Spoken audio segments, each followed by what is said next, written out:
your grandfather came here originally with a wife. Yeah. And they had how many children? 2. They had 2. And what did he do? What did your grandfather do? He was already a businessman before he started Bell's department store when he first married. And then that was Florence, but she died, and then our grandfather married our grandmother, Gertrude Sanders. Early 40s or maybe 30s, around there, he had Bell's department store, and He started out with the Beehive. yeah, he started out with the Beehive. On the square. On the square. And then later moved right next to Woolworths where Bell's department store was. And did he have that built, or was it already built and he just moved into it and redid it? I believe he had it built. Yeah, I think he had it built. Okay. And what was unique about that department store in its day? It had an escalator. Yeah, the it first was the first escalator. escalator in South Carolina. And then catty-corner to that would have been Belk's, Gallant Bell. right, in downtown. Right. Our grandfather and Mr. Gallant were, of course, competitors, and we have a younger sister who's now married to Robert Gallant Jr.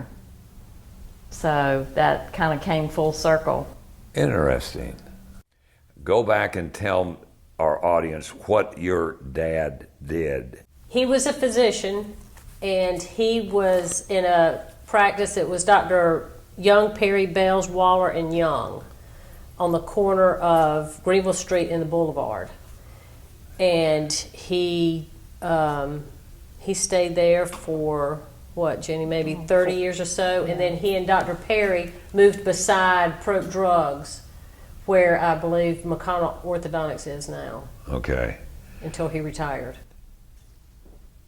And he and your mom kept having kids. We were raised Catholic, so they had a lot of kids. There are how many in your family? There are 8 girls and 2 boys. Where did the boys come in? 2 and 4. Okay. And the oldest girl Barbara. to the youngest girl would have been Jane. how many years? About 14.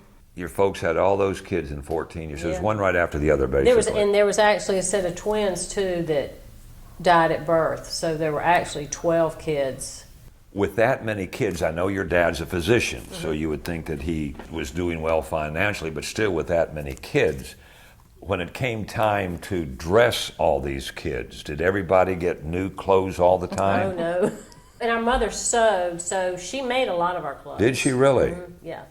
But we did live in hand-me-downs, but, you know, we were happy to have them. Still, my favorite clothes Yeah. are the hand-me-downs. We still hand down clothes to each other. Do we? all the time. All the time. Yeah. We hand down furniture, clothes. Right.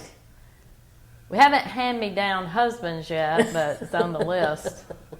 What was mealtime like at a home with that many people to eat? It was actually very organized. Yeah, it was. We had a table that sat 12, and our father sat on one end and our mother sat on the other. The table was always set, and he put all the food in front of him with a stack of plates, and he started at the end, and he served every plate, and we passed it down. But he needed to, so that nobody got too much and there was enough for everybody. So he did that the whole meal. If you wanted seconds, you had to pass your plate up, and he would put some on it and pass it back. And so it was actually pretty organized. Yes.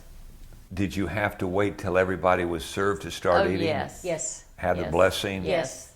And the Absolutely. first guy that got it, he had to sit there and look at that while Right. everybody else got Yes. served. That's right. Then who did the dishes? The girls usually. Yeah, the we girls had did. nights that we did the dishes. Yeah. We had assignments. Did y'all do the cooking too? No. No. Our Mom mother did. She did that. She Yeah, did she the did sewing and the cooking. Yeah. Sewing and the cooking.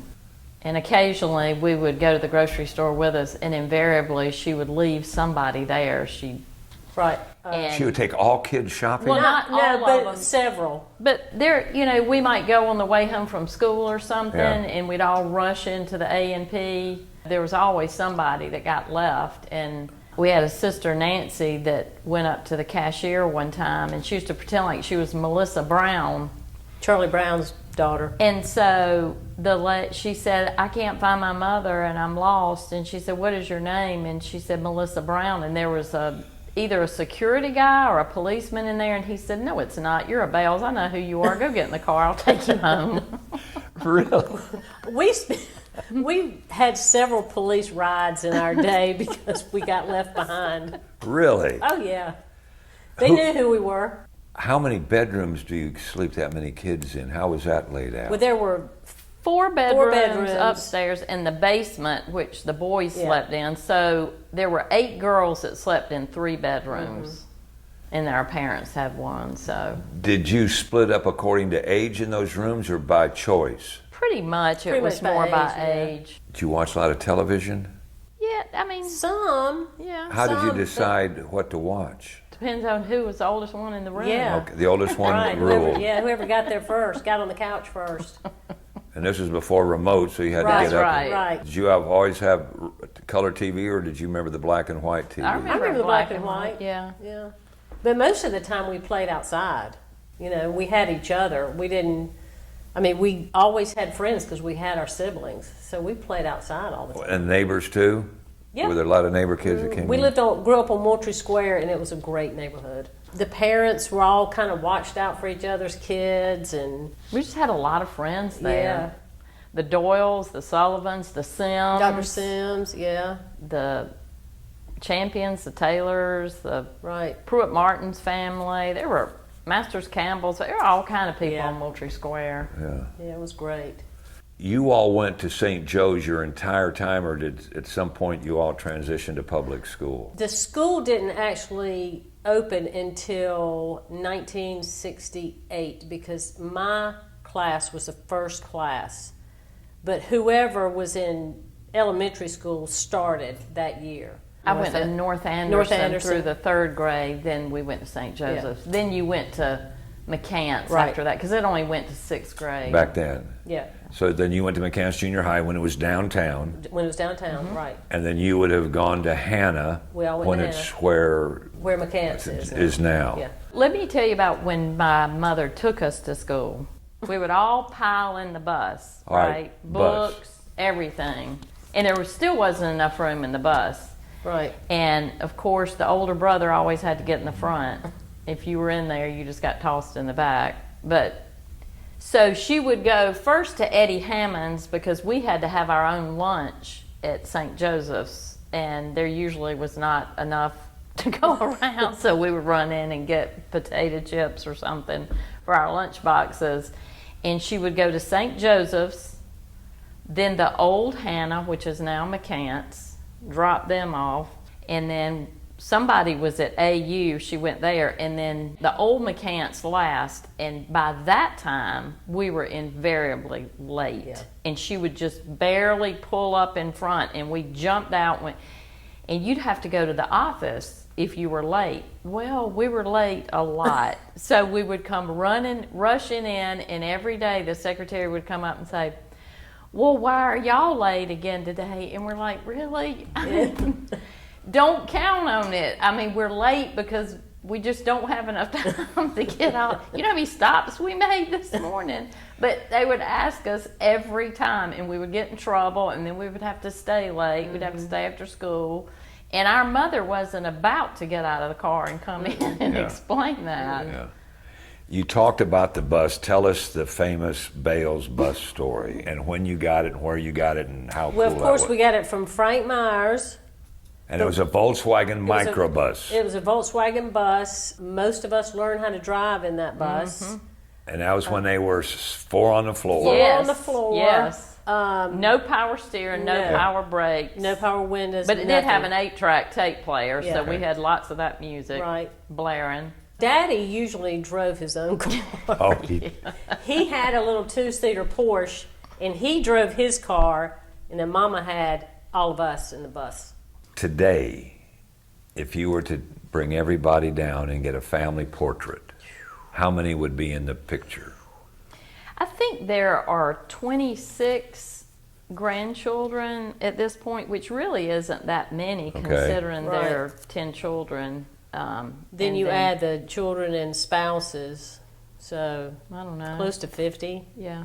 Julie started out her career working with Jimmy Stathakis as his right-hand person, and then went into the publishing business. And then I'm a retired school teacher, and now I work with the Electric City News as publisher. Next year will be 15 years when we started the paper. At the time, in 2009, I was publishing a real estate magazine in Greenwood. Well, that's when the economy tanked out. And I was a commission-only employee, and I was single, and I had 3 young girls, and my income dropped about 70%. So I had to do something. And recently, the Journal had gone out of business, the Hometowner was gone, and we didn't have any kind of hometown newspaper. And I had a friend who had a little community paper down in Beaufort, and we had talked about, starting one in Anderson. So one weekend I went down there, kind of followed her around, visited some printers to see what it was about, and it was a horrible time to start a newspaper, a horrible time to start any business. But I had to do something.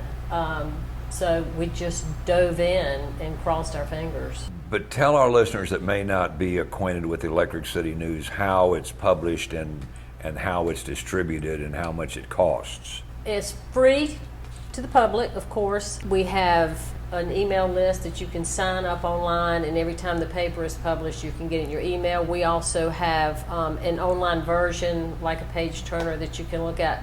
But it is distributed into thousands of North Anderson city driveways every other Thursday. Its mission is a little unique compared to a regular newspaper in that there's not a lot of bad news. There's no bad news.